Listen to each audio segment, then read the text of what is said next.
Welcome to my channel, and today we will tell you about Vigyan Bhairavi Tantra technique number 2. Before we start, please subscribe to our channel for more interesting videos like this.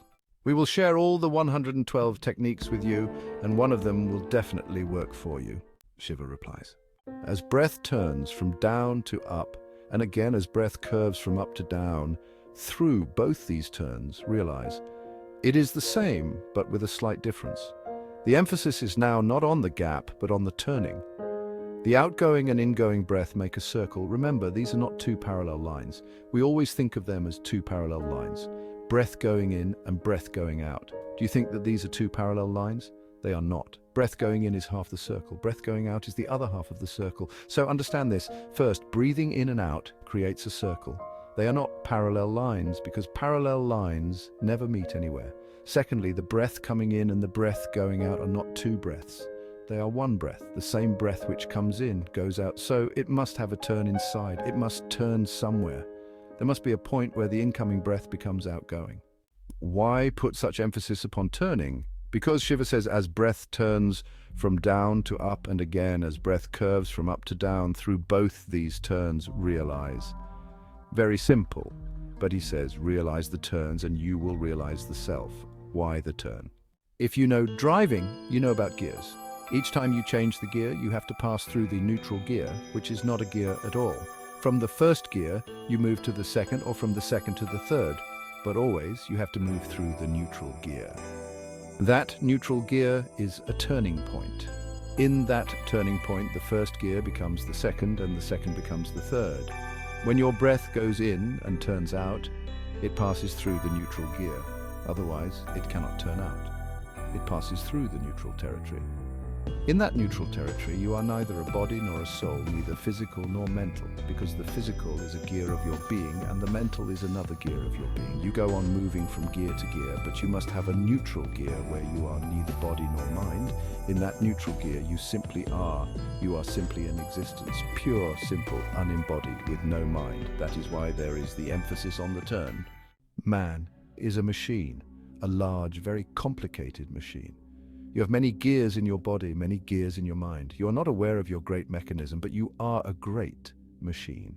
And it is good that you are not aware. Otherwise, you could go mad. The body is such a great machine that scientists say if we had to create a factory parallel to the human body, it would require 4 square miles of land, and the noise would be such that 100 square miles of land would be disturbed by it. The body is a great mechanical device, the greatest. You have millions and millions of cells, and each cell is alive, so you are a big city of 70 million cells.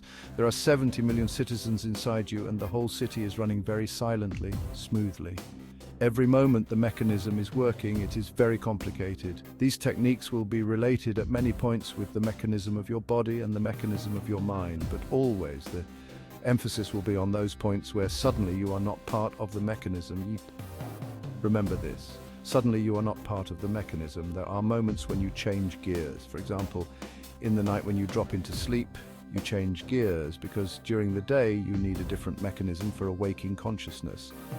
A different part of the mind functions. Then you drop into sleep and that part becomes non-functioning. Another part of the mind begins to function and there's a gap, an interval, a turning, a gear is changed. In the morning when you are again getting up, the gear is changed. You are silently sitting and suddenly someone says something and you get angry. You move into a different gear. That is why everything changes. If you get angry, your breathing will suddenly change. Your breathing will become irritated, chaotic. A trembling will get into your breathing.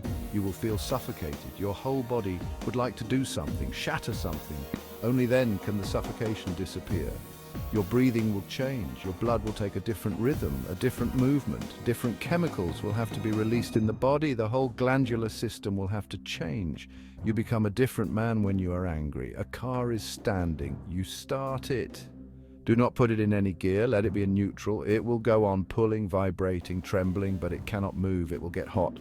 That is why when you are angry and you cannot do something, you will get hot. The mechanism is ready to run and do something and you are not doing. You will get hot. You are a mechanism, but of course not only a mechanism. You are more, but the more has to be found. When you get into a gear, everything changes inside. When you change the gear, there is a turning. Shiva says, as breath turns from down to up, and again as breath curves from up to down, through both these turns, realize.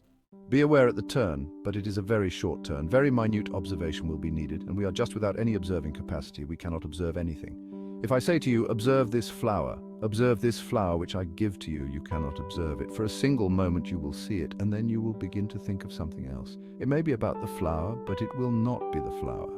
You may think about the flower, about how beautiful it is. Then you have moved. Now the flower is no more in your observation. Your field has changed. You may say that it is red, it is blue, it is white. Then you have moved. Observation means remaining with no word, with no verbalization, with no bubbling inside, just remaining with. If you can remain with a flower for 3 minutes completely with no movement of the mind, the thing will happen. The beneficence you will realize. But we are not at all observers. We're not aware. We are not alert. We cannot pay attention to anything. We just go on jumping. This is part of our heritage, our monkey heritage. Our mind is just the growth of the monkey mind. So the monkey moves on. He goes on jumping from here to there. The monkey cannot sit still.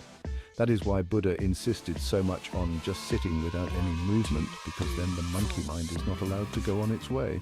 In Japan, they have a particular type of meditation which they call zazen. The word zazen in Japan means just sitting, doing nothing. No movement is allowed. One is just sitting like a statue, dead, not moving at all, but there is no need to sit like a statue for years together. If you can observe the turn of your breath without any movement of the mind, you will enter. You will enter into yourself or into the beyond within. Why are these turnings so important? They are important because on turning, the breath leaves you to move in a different direction. It was with you when it was coming in, it will be with you again when it goes out. But at the turning point, it is not with you and you are not with it. In that moment, the breath is different from you and you are different from it. If breathing is life, then you are dead. If breathing is your body, then you are nobody. If breathing is your mind, then you are no mind in that moment. I wonder whether you have observed it or not. If you stop your breath, the mind stops. Suddenly, if you stop your breath just now, your mind will stop suddenly. The mind cannot function. A sudden stoppage of breath and the mind stops. Why? Because they are disjoined. Only a moving breath is joined with the mind, with the body. A non-moving breath is disjoined. Then you are in the neutral gear. The car is running, the power is on, the car is making a noise. It is ready to go forward, but it is not in gear, so the body of the car and the mechanism of the car are not joined. The car is divided into two. It is ready to move, but the moving mechanism is not joined with it. The same happens when breath takes a turn. You are not joined with it. In that moment, you can easily become aware of who you are. What is this being? What is it to be? Who is inside this house of the body? Who is the master? Am I just the house? Or is there some master also? Am I just the mechanism? Or does something else also penetrate this mechanism? In that turning gap, Shiva says, realize. He says, just be aware of the turning and you become a realized soul.